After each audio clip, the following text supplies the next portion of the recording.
So like perfect example. So some dude, Rob Will, he goes, Roland, you're describing a losing strategy. How? What I'm literally describing is how you actually win. Not only that, that's what Stephen K. Bannon said. Right. I mean, that, like literally, there's another guy, some guy, Rayford. I never hear you discuss reparations. Okay, Rayford, this is very simple. How are you going to get it?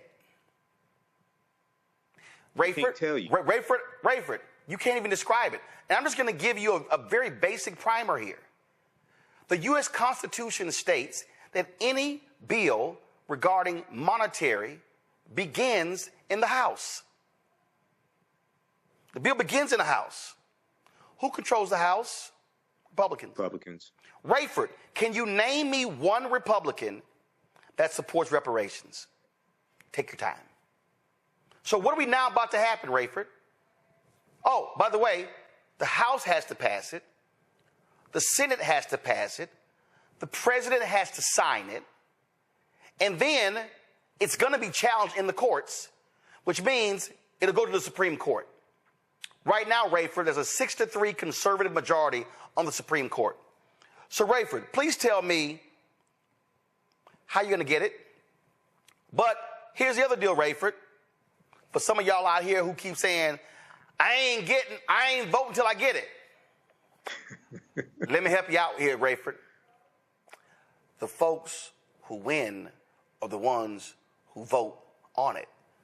So therefore, if you don't elect enough people in Congress, on the House side, on the Senate side, to accept your position, you're never going to get it.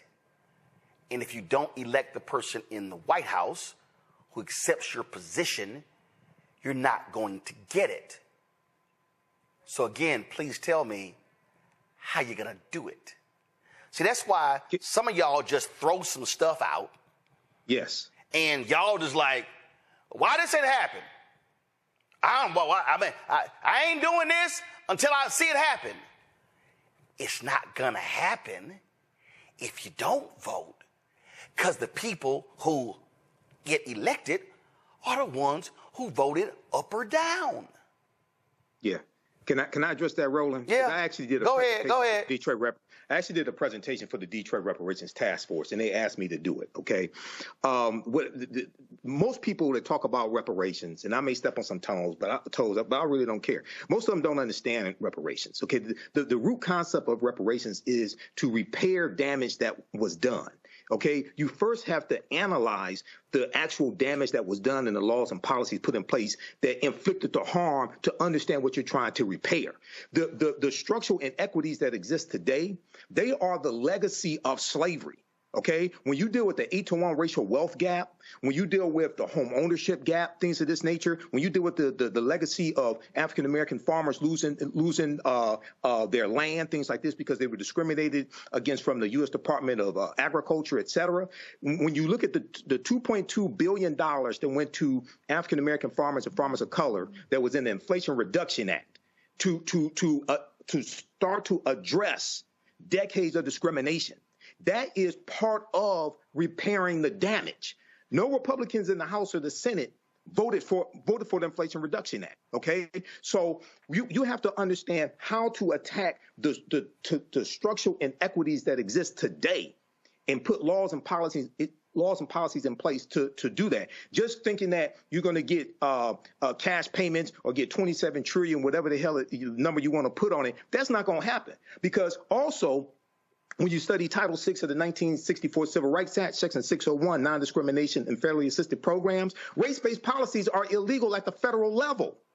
So thinking that you're going to get massive cash payments, trillions of dollars for the descendants of African Americans, that's not going to happen. It's not going to pass the House. It's not going to pass the Senate. You need 60 votes in the Senate. No Republicans support reparations, okay? Then if somehow it does pass and get signed into law, it's going to be overturned by a 6-3 conservative Supreme Court. So people really have to understand the process of how to repair the damage that's been done. But a lot of this stuff out here, and I'm just going to be honest, I don't care who doesn't like it, a lot of people are pimping reparations, and they're preying on black people's emotions out here. Now, you do have a lot of African Americans, I know them, who are very sincere and that they've been involved in the struggle for decades. But you also have some reparations pimps out here as well. You got to be able to distinguish the two. Visit our website, AfricanHistoryNetwork.com.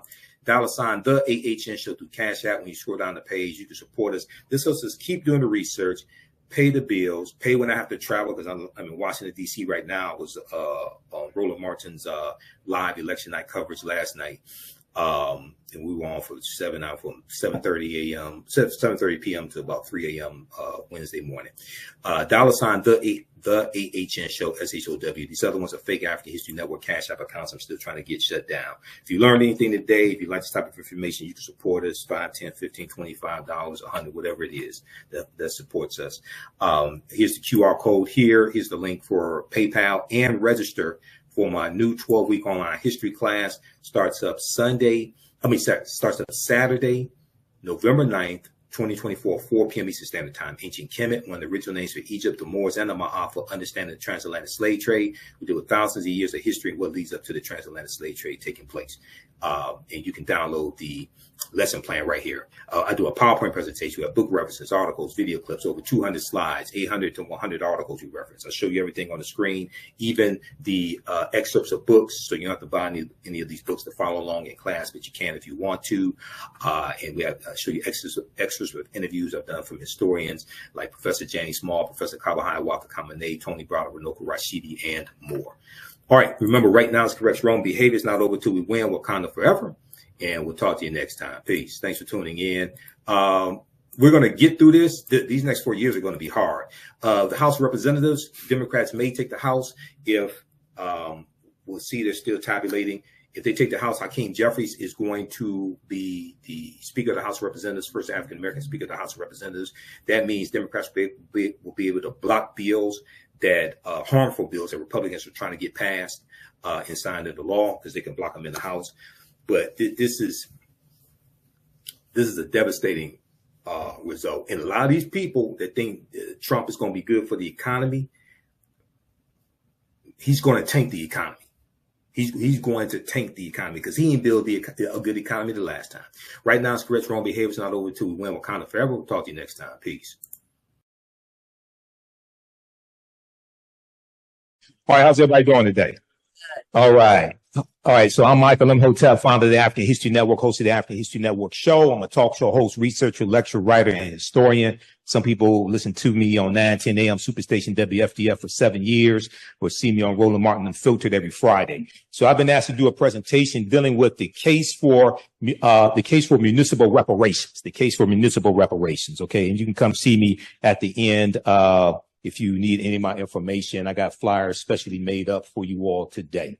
All right, now, what I want to do in this presentation, hopefully everybody can see, is briefly, this is only 30 minutes. These are some key points that I want to deal with in this presentation. I speak across the country. I've spoken on multiple platforms dealing with reparations, including the California Reparations Task Force final report that came out June 29th, 2023. We'll briefly look at defining what reparations is, defining specifically with specificity what municipal reparations are, which is different than just general reparations, and why municipal reparations are a good option. But municipal reparations does not absolve the need for reparations at the federal level. We need both. What was Michigan's history of slavery? And that's important to understand, because even though slavery did exist in Michigan up until 1837, Michigan was not Mississippi or Texas or Tennessee or Alabama, if you actually study the history. So it's a lot of things that happened after slavery ended in 1837 in Michigan, especially Detroit, that we definitely need to repair the damage of as well.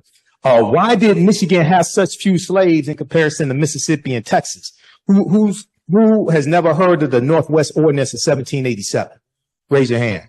You never heard of the Northwest Ordinance of 1787. This is why it's important to understand history and law. And I spoke last Saturday for Phi Beta Sigma Fraternity Incorporated, my fraternity, Zeta Phi Beta Sorority Incorporated, our Black History Month celebration. And one of the things I talked about is history, economics, law, and politics. We have to understand all four: history, economics, law, and politics. I'll mention briefly the California Reparations Task Force. I'm going to give you some sources in this presentation for you to do more research. Proper documentation ends all conversation. I tell people, you don't have to believe a word that I say. Go research this for yourself. Okay. You don't have to believe me.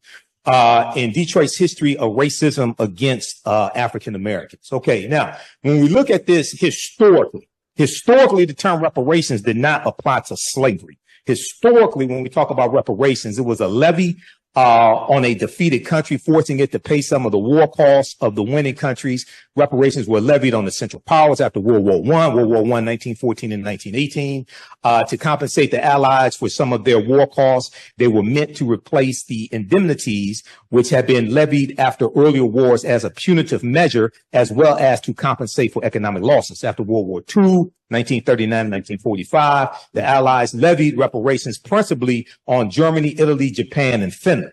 If we advance in history later, the meaning of reparations became more inclusive. It was applied to payments undertaken by the Federal Republic of Germany to the state of Israel for crimes against the Jews in territory controlled by the Third Reich, the Nazis, and to individuals in Germany and outside it to indemnify them for their persecution. The term was also applied to the obligations of Israel to the Arab refugees who suffered property losses after Israel's victory over the Arab states in 1949, okay, when they set up the state of Israel. If you go to Britannica.com, they have a good article there. This is just a summary of it. Reparations at Britannica.com. Now, when we talk about reparations for African Americans, especially from the federal level. Okay. Just a working definition. This is not an endorsement of one organization over another, because I don't belong to any of them. But the National Coalition of Blacks for Reparations in America, better known as NCOBRA, defines reparations as a process of repairing, healing, and restoring a people injured because of their group identity and in violation of their fundamental human rights by governments, corporations, institutions, and families. At the root of the term reparations is the concept of repairing the damage that was done to someone, making them whole again, restoring them to a position before the damage was done. Okay. And as I explained to people, it's important for us to actually study what actually happened as opposed to what we think happened. Because when we get deep into this, like if you read the 74-page executive summary from the California Reparations Task Force, their final report released June 29th, 2023. I've read the 74-page executive summary. I'm going through now reading the 1,000-page report. The history is mind-boggling. It's a wonder we survived. Okay, what was actually done to us and how law from the state and federal level and the federal government were used against us to continue to inflict the harm today. Now, those groups that have been injured have the right to obtain from the government, corporation, institution, or family responsible for the injuries that which they need to repair and heal themselves. In addition to being a demand for justice, it is a principle of international human rights, As a remedy, it is similar to the remedy for damages in domestic law that holds a person responsible for injuries suffered by another when the infliction of the injury violates domestic law. Okay. Examples of groups that have obtained reparations include Jewish victims of the Nazi Holocaust, coming from Germany, reparations primarily coming from Germany. They put about $90 billion in a pension fund. Okay, for Jewish Holocaust survivors.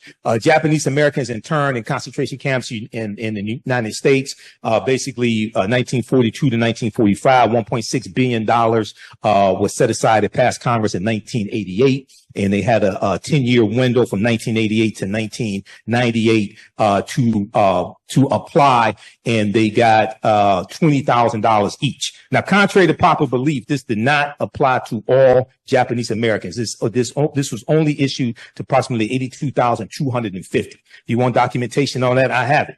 And that only applied to the Japanese Americans who were actually survivors of the internment camps, or those who had to evacuate. It did not apply to all Japanese Americans in the United States from 1998 to 1998. Alaska Natives for land, labor, and resources taken victims of the massacre in Rosewood, 1923, January 1923. Whole town of about 200 African Americans was wiped out. That land was taken, and the city of Rosewood was removed from the maps. if you study the history, John Singleton directed a movie in 1997 called Rosewood. Excellent movie. A lot of fiction in it, but excellent movie. Rosewood, Florida, and their descendants, Native Americans as a remedy for violations of treaty rights and political dissenters in Argentina and their descendants. Now, one of the things that has to be, and I'm going to continue with this presentation, but when we talk about Native Americans, for some reason, people keep leaving out the Black Freedmen and Indian treaties of 1866, which applies to Black people. And many of our ancestors were in those treaties, getting benefits, getting land, members of Native American nations like the Creek Indian Nation that founded Tulsa, Oklahoma in 1834. And when they went into Tulsa on the Trail of Tears, they took their Black slaves with them. Those treaties are still in effect today. And for some reason, we ain't trying to enforce those, except for Demario Solomon Simmons and Dr. Claude Anderson. But I don't understand why we not trying to enforce laws that are still on the books now being enforced for the Choctaw, Chickasaw, Creek, Cherokee, and Seminole Indians. So you can go to Incobra's official website as well, official IncobraOnline.com for more information on this. Once again, this is not an endorsement on one reparations group over another. I don't belong to any of them. I'm just here doing a presentation. Okay, now. What are municipal reparations? Now, part of the confusion dealing with municipal reparations is probably one, because it's so new, and the city that led the way for municipal reparations at the city level would be Evanston, Illinois in 2021. I know Robin Ruth Simmons. I just interviewed her for the second time on the African History Network show Monday.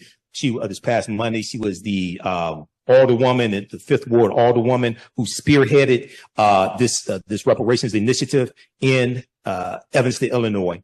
Municipal reparations deals with using policies, ordinances, etc., at the local city level to repair the city damage of discriminatory policies the city used to inflict harm upon a specific population. Generally speaking, the municipal reparations deals with a city repairing the damage that the city is responsible for doing, okay, throughout history.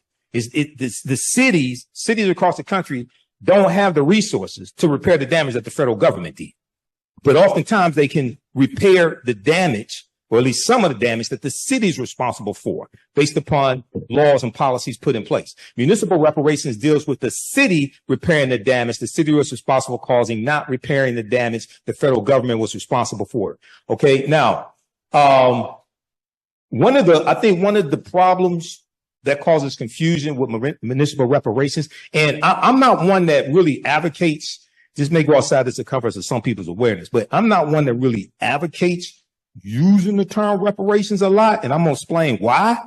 Okay, especially in this climate, in this country, with the attack on diversity, equity, and inclusion, with affirmative action and college admissions just being overturned by a 6-3 conservative Supreme Court that Donald Trump put in place. Okay, with what's going on down in Florida. Okay, you know, I liken it. Let me calm down. I liken it to this. Has anybody ever studied the history of slavery in this country? Raise your hand. I'm not going to give you a quiz. Just raise your hand. Who wants to answer this question? You don't have to come to the mic. Why did most slaves who run away at nighttime and not in the daytime? Don't everybody answer the question at the same time? Why did most slaves who run away at nighttime and not in the daytime? They don't get caught. Huh? They don't get caught. Yeah, they knew they had a better chance of getting away. Yeah. Run away in the darkness. Yeah. Okay. All right. Now, in the case of Evanston, Illinois, they did not have a history of slavery, but they did have a rampant history of housing discrimination. Now, in preparation for my first interview with Robin Ruth Simmons, I read a lot of their 70-page harm report that the local historian Dino Robinson put out because he was commissioned by city council. So anybody thinks you can do reparations without doing a harm report, I'll beg to differ with you on that. Okay. Now, what they found, you see, the state of Illinois abolished slavery in 1818. Okay. Different states abolished slavery different times. Michigan abolished slavery in 1837. And I'm going to get into this presentation. Michigan didn't have tens of thousands of slaves. 1837 at best, Michigan had probably about 23. Yeah. In 1837, about 73 in 1773. Mississippi had 430,000 in 1860. So don't take this the wrong way, but when I hear people, and I speak across the country, and I'm on platforms across the country, when I hear people talking about slavery in Detroit, yeah, the Underground Railroad, Second Baptist. My mother's a historian of the Underground Railroad. Yeah, it was slavery here. This ain't Texas. Texas had 250,000 slaves in June of 1865 when Major General Gordon Granger goes into Texas to deliver General Order Number 3, which is why you commemorate June 19th. We don't even understand the history of June 19th because that wasn't the last day. Delaware and Kentucky didn't abolish slavery till December 18th, 1865. Tennessee didn't abolish slavery till February 22nd, 1865. So Juneteenth is not the last day of slavery. And the Emancipation Proclamation didn't free the slaves either. That's another conversation. All right. Now, reparations and any process for restorative relief must connect between the harm imposed and the city. Not what you think happened, but what actually happened, the harm imposed and the city. The strongest case for reparations by the city of Evanston is the area housing. Why? Because Evanston wasn't founded until 1853. Evanston was founded after slavery ended in 1818 in Illinois. Evanston, Illinois did not have a history of slavery. And I heard all these reparations people running around talking about that's not reparations for slavery. You're right, because they don't have a history of reparations for slavery. They don't have a history of slavery. Evanston is a city of 60,000 people. The black population is 16% and declining. A city is not going to try to repair the damage that the city wasn't responsible for creating. You got to go to the federal government for that. And so you got to understand, so this is why, see, my teachers, Dr. Leonard Jeffries, Professor James Small, Professor Kaba Hiawatha Kamene, taught me how to do a systems analysis. Okay, this is why a lot of this stuff out here you don't see me involved in. Because I already know I ain't going to go anywhere. Because I'm listening. And I'm like, okay, the plan that you're laying out to try to get to where you say you want to get to, that's not going to get you there because you haven't properly analyzed the problem. All right, so the strongest case for reparations in the city of Evanston is the area housing where there is sufficient evidence showing the city's part in housing discrimination as a result of the early city zoning ordinances in place between 1919 and 1969 when the city banned housing discrimination, 1969 after the Fair Housing Act of 1968. Now, you got some people who say, well, we need a anti-black hate crime bill. Okay, well, that sounds good, but Title VI of the 1964 Civil Rights Act, Section 601, non-discrimination fairly assisted programs, is why race-based policies are illegal at the federal level. And I learned this when I was on a committee to write an executive order for the city of Detroit and the Kwame Kilpatrick administration. And our corporate counsel, Chair McPhail, our very first meeting, because it took us 13 months to get this done, because it was much more complicated than we thought. Once we got in, took everything apart, and realized what we were dealing with, it took us 3 times as long to get this completed. And she told us at our very first meeting, she said it's illegal for us to write policies that are only for black people in the city of Detroit. But what we can do is we can write policies for Detroit-based residents, which would disproportionately help African Americans. You have the same thing at the federal level. Go to archives.gov. Anybody ever read the 1964 Civil Rights Act? Like the whole act. Go to archives.gov, because I go read this stuff. I go study these laws. This is why you hear me talk about political self-defense. If everything they do to us, they use the law to do it. And then when they get caught breaking the law, they go hire an attorney at law to defend them in the court of law. So doing a systems analysis, that would tell me we need to understand the law better than they understand the law and know how to disarm them of that weapon. That's political self-defense. All right, now go to because this is on the City of Evanston, Illinois website. All this information dealing with what they did. You can read that. cityofevanston.org. Okay.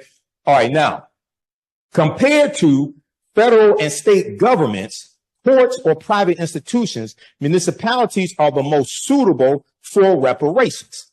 Most suitable for reparations at the local level. Here's why. 2 reasons why. Of the various levels of government, they are the proper locus for 2 reasons. First, as Howard University political scientist Dr. Nyambi Carter explains, and I know Nyambi, we've been on Roland Martin Unfiltered together before. She said there is a political will for reparations present in municipalities at the locals in the cities that is absent at the gridlock state and federal level. So the first thing you have to understand in doing a systems analysis is what is needed to advance what you say you want. How many votes are needed? How many votes does it take to get a bill passed in the House of Representatives? Who can tell? Don't everybody speak at the same time. Who can tell me? 218. Bomani got it. All right.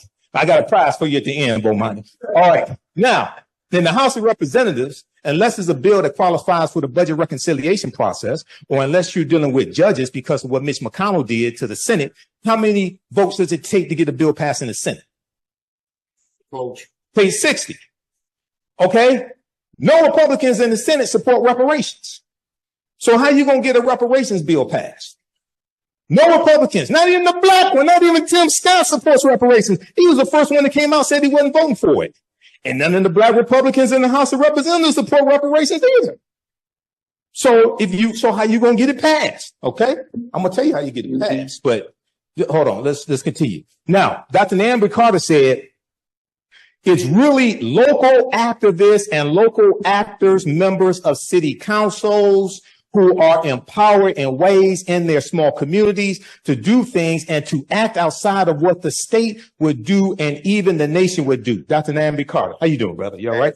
All right. So at the local level is where we have more power. At the local level is where we have, so in the House of Representatives, there are 435 members in the House of Representatives. There's, we make up only about 12% of the House, and we make up 3.5% of the Senate. And I say 3.5% because half the time Senator Tim Scott don't act like he's black. So you get, so that's what you have in the Senate. Okay. But across the country, our city councils, 60, 70, 80%. Okay. Now, the reason why they're in place is because African Americans organized and voted and put them in place. And many of them, like in the city of Detroit, saw that because black people were harmed by policies from the city of Detroit, it was their duty to use their political power to do something about their harm. Now, if you're black and you get elected and you don't do anything to help the people who put you in office and repair the damage, then what the hell good are you? Okay. So that's why at the local level for municipal reparations, there's more power, and that's why there's been more movement. That does not mean we don't need repairing of the damage from the federal level. That means you're going to have to use another strategy, and it's not going to happen anytime soon.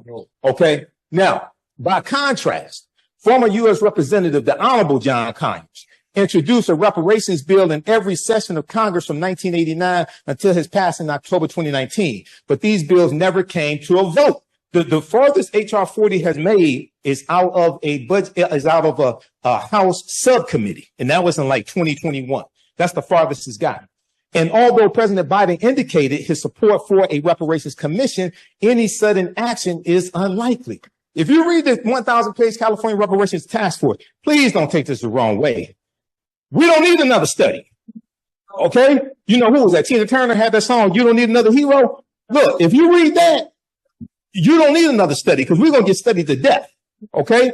Now, I'm talking about at the federal level. You don't need enough study at the federal level. Each municipality needs to do a harm report about what specifically happened in that city. Okay, now, this federal reluctance isn't entirely lamentable. Although local policymaking is often undervalued, decisions made closer to home can have larger impacts on Americans' everyday life than decisions made in Washington. That doesn't mean what happens in Washington is not important. It's extremely important. But at the local level, we have more control and more ability to use that power to bring about solutions to help everyday African Americans. Ashay? All right, now, the second reason Dr. Nambi Carter lays out, political scientists.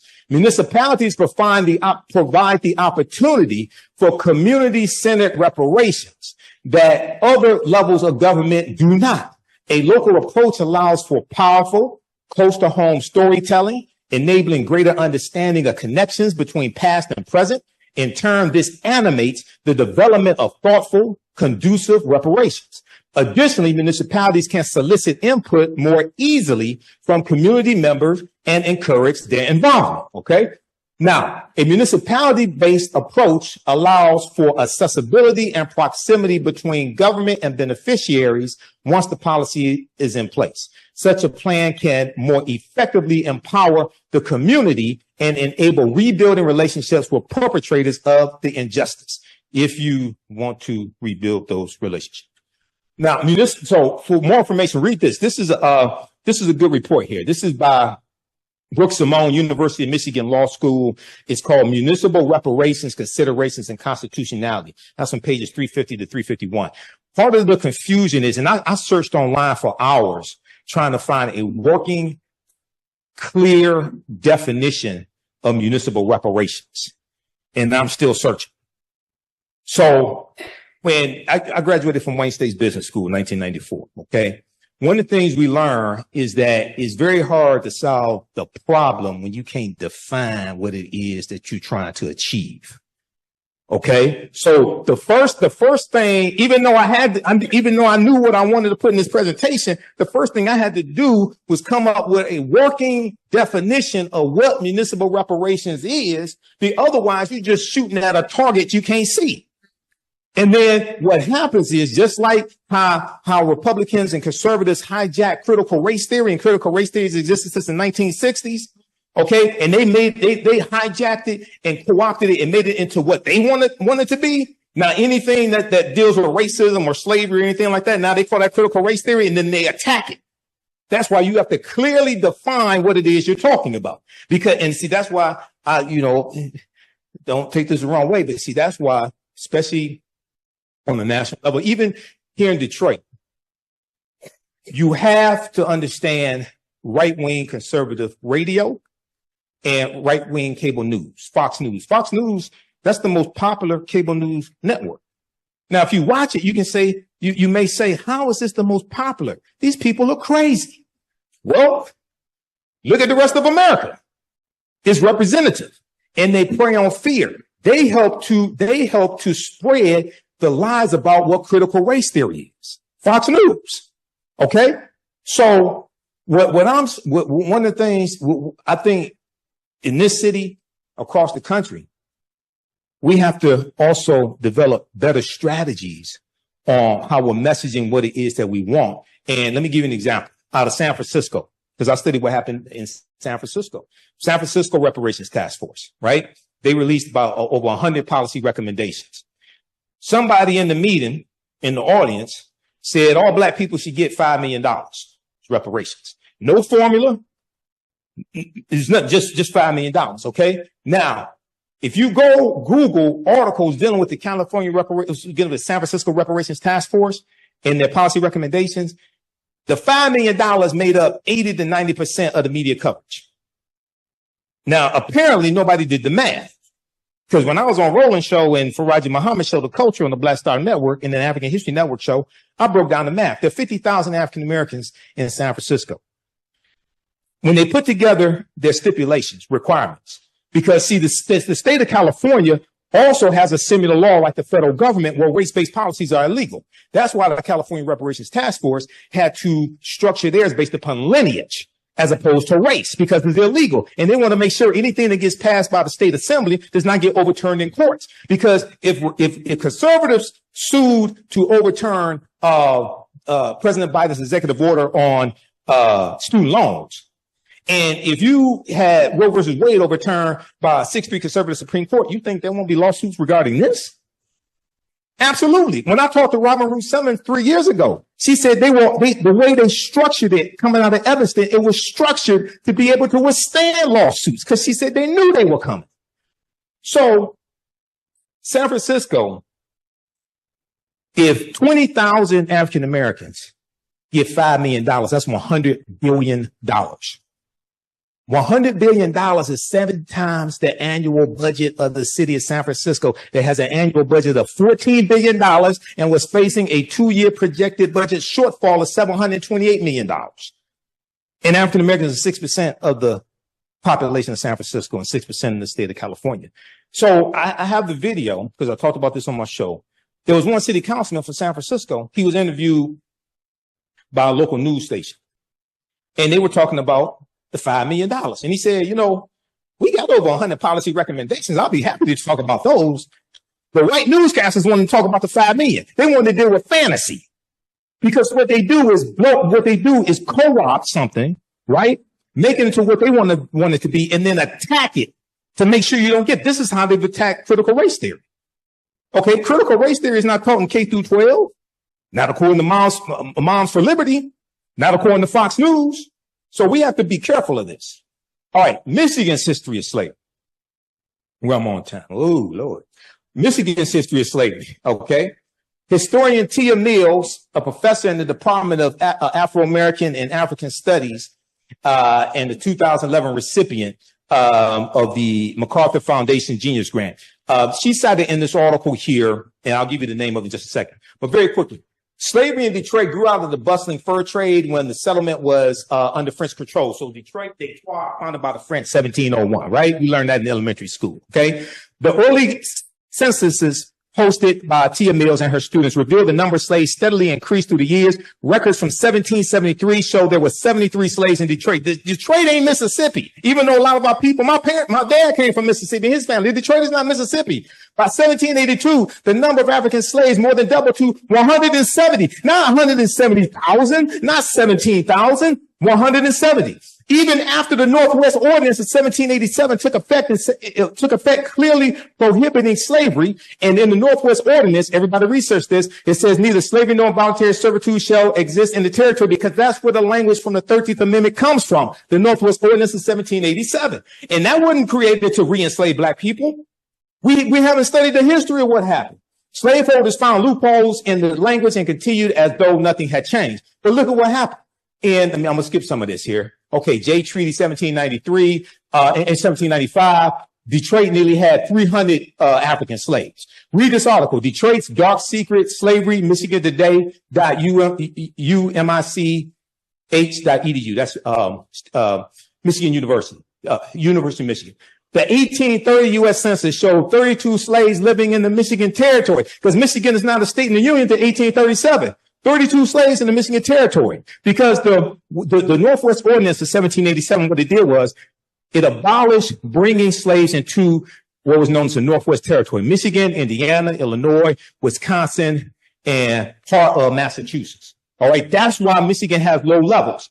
Also, the climate in Michigan and Michigan was not, slavery was not essential to the economy of Michigan, whereas slavery was essential to Mississippi because the number one cash crop was cotton, especially after 1793. Okay, now, according to the terms of, no, skip over that. Let's go to this here. Although the treaty seemed to violate the Northwest Ordinance of 1787, which prohibited slavery northwest of the Ohio River, the original settlers in the region were allowed to retain their slaves since they were considered private property. Michigan's territorial judge, August B. Woodward, that Woodward Avenue is named after, in Detroit, mandated that no new slaves could be introduced into the territory, and gradually those who remained would either be emancipated or die, so that by 1837, when Michigan became a state in the Union, and they had a new state constitution that was created, there were only 3 slaves residing in the state of Michigan. Okay, once again, yes, harm was done. Okay, but most of that is done after slavery ends in the state of Michigan. Okay, now let's skip over all this here. Slavery, let's look at this. How many African slaves were in Mississippi? Let's compare Michigan to Mississippi. Slavery grew rapidly in Mississippi during the decades before the Civil War, 1861 to 1865. By 1860, Mississippi's enslaved population was well over 430,000. While there were only 350,000 white people in the state of Mississippi, yet most white people were not slaveholders, and even those who were, other than plantation owners, enslaved fewer than 10 African people.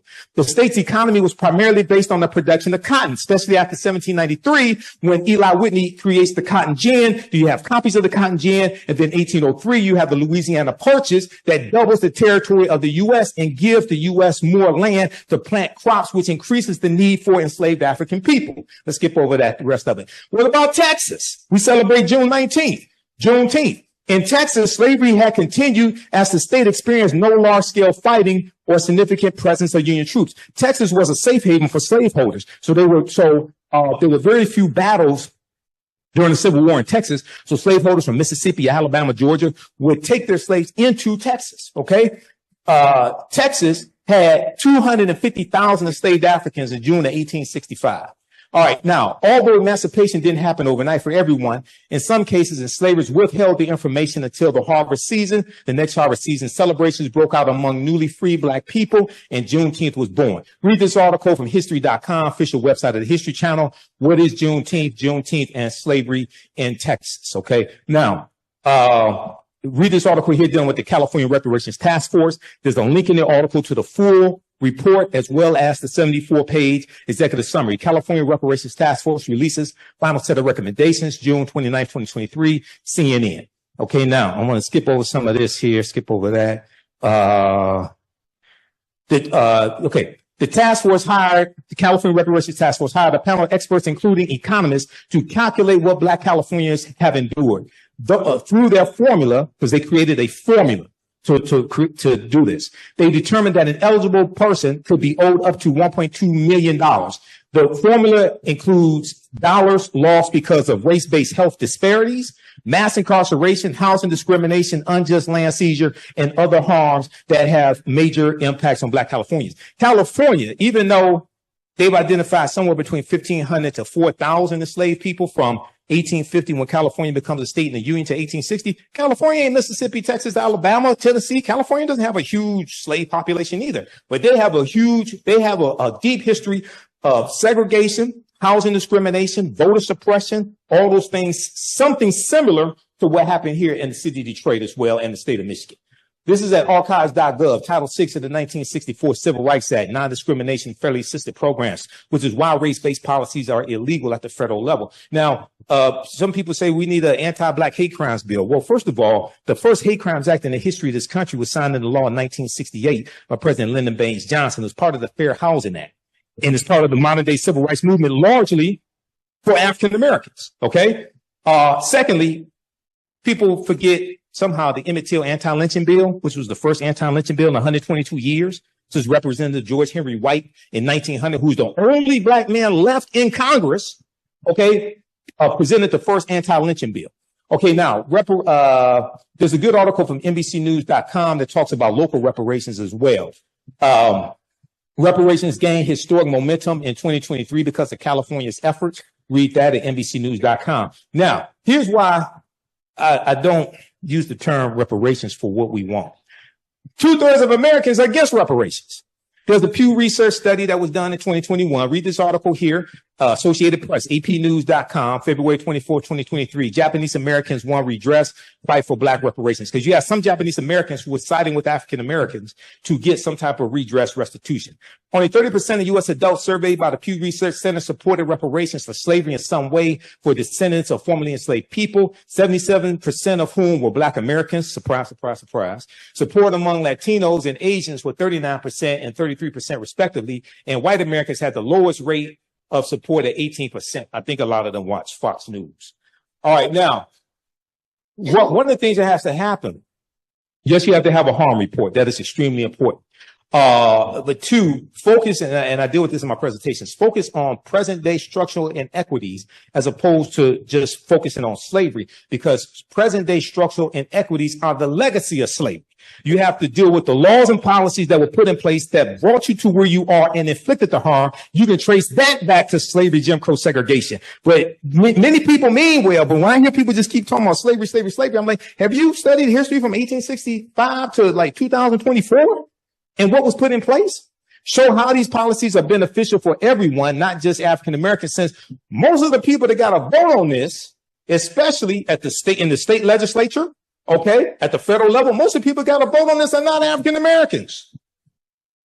So when you can show how these policies are also good for Americans, because policies that are good for African Americans are good for America in general, period. Okay. Now, last piece of evidence. Read this here, and I'm going to sit down and shut up. Okay. All right. Now, California Reparations Task Force, unprecedented. They lay out unprecedented reparation, unprecedented history of 150 years of anti-Black harm. Okay. And if we look here, the California report covers not just the immediate impact of enslavement, 246 years in the U.S., but also the harms of decades of political neglect, finding that there has been sustained damage to generations of Black Americans. The damage has had a lasting effect on the political, economic, social, physical, mental, and cultural well-being of Black people. Now, what they do, they break it down into 12 harms. They tell you in the executive summary and the introduction, it's more than 12 harms that have happened, but they focus on the 12 harms. They lay out the history of what happened, and then the 115 policy recommendations are designed to repair the damage of the 12. Enslavement, racial terror, political disenfranchisement, housing segregation, separate and unequal education, racism and environment and infrastructure, pathologizing the Black family, control over creative, cultural, and intellectual life, stolen labor and hindered opportunity. So a lot of that deals with in prisons, especially privatized prisons. Okay. Now, California did abolish privatized prisons right around 2020. Okay. That passed the state legislature and signed into law by Governor Gavin Newsom. 10, an unjust legal system. 11, mental and physical harm and neglect. 12, the racial wealth gap. The average 71-year-old African-American Californian has lost $1.2 million over the course of their lifetime. After 2 years of study, the California Reparations Task Force released an almost 1,100-page report that examines the historical atrocities committed against descendants of enslaved African-Americans in California and across the United States. We hired 5 economists and public policy experts to help us determine the pure monetary losses of the African-American community since statehood. To calculate those losses, the team assessed multiple harm areas, including mass incarceration and over-policing, health harms, housing discrimination, and the devaluation of Black businesses. Our recommendations are not just about cash payments. That's just one of many recommendations that really are aimed at improving the quality of life of descendants of slaves in the state of California. The task force made nearly 120 policy recommendations, ranging from cash payments to improving educational opportunities to increasing access to green spaces in African American communities. Under international human rights law, there are 5 forms of reparations. So compensation or cash payments is just one, necessary element. But there's also 4 other elements like rehabilitation, so that can look like free healthcare, establishing wellness centers in African American communities, restitution, satisfaction. So that looks like a formal apology, for instance, for California's role in slavery and exclusionary public policy after slavery. And then the 5th form of reparations is guarantees of non-repetition. So that gets at more structural and policy reform. If you thought California didn't have enslavement, you're not alone. Moore says it's a common misconception. And while California was admitted to the Union in 1850 as a so-called free state, there were over 2,000 Black people who were enslaved in California. And California also enacted a fugitive slave law that was actually much more aggressive than the federal fugitive slave law that was on the books at the time. So how do Californians know if they could qualify for the reparations recommended in the report? It's not a race-based standard, but it's a status or lineage-based standard. That means those considered eligible are people directly descended from an enslaved African American or a free Black person living in the U.S. prior to 1900. Reparations is a sacred political project. It started with those who were actually enslaved. Even during slavery and even, after emancipation, there's been a long line of activists who have been working tirelessly for reparations for African Americans, particularly those who are descendants of enslaved people. The centuries-long fight for reparations has been fought in the face of what the task force describes as an ongoing genocide. When we're talking about the elements of genocide, we're talking about, the killing of members of a group, preventing the birth of members of the group,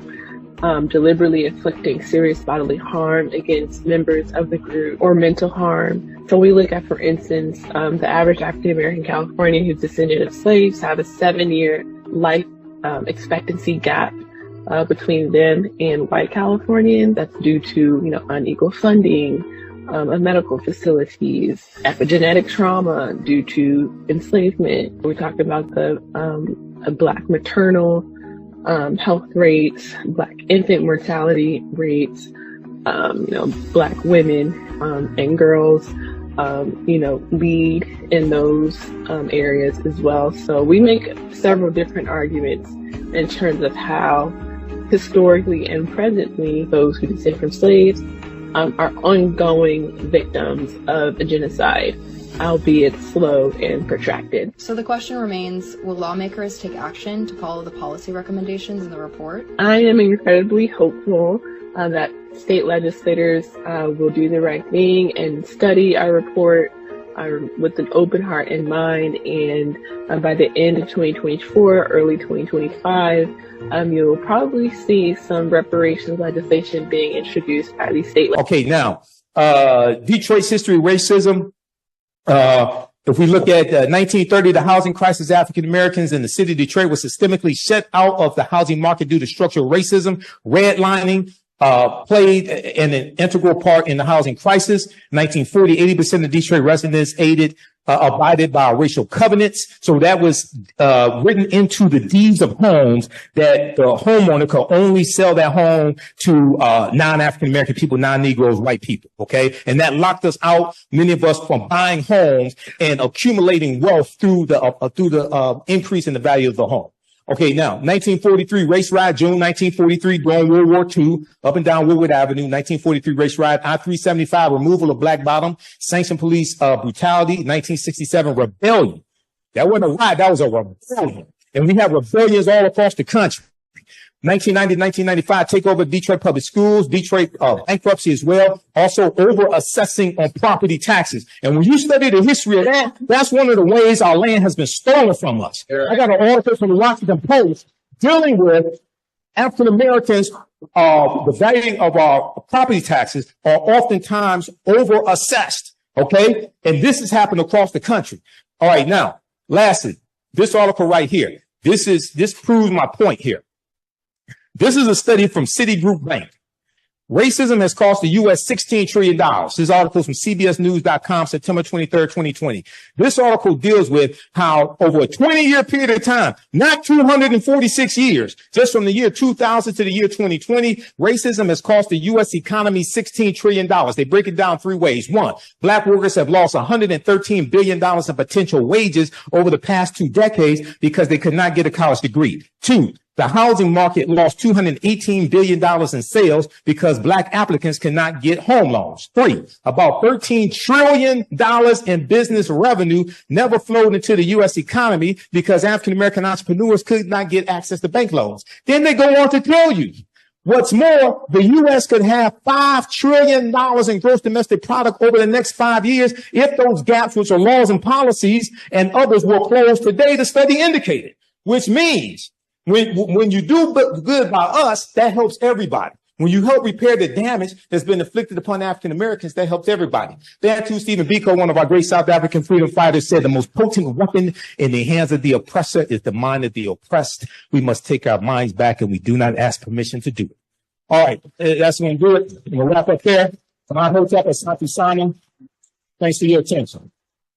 Visit our website, AfricanHistoryNetwork.com.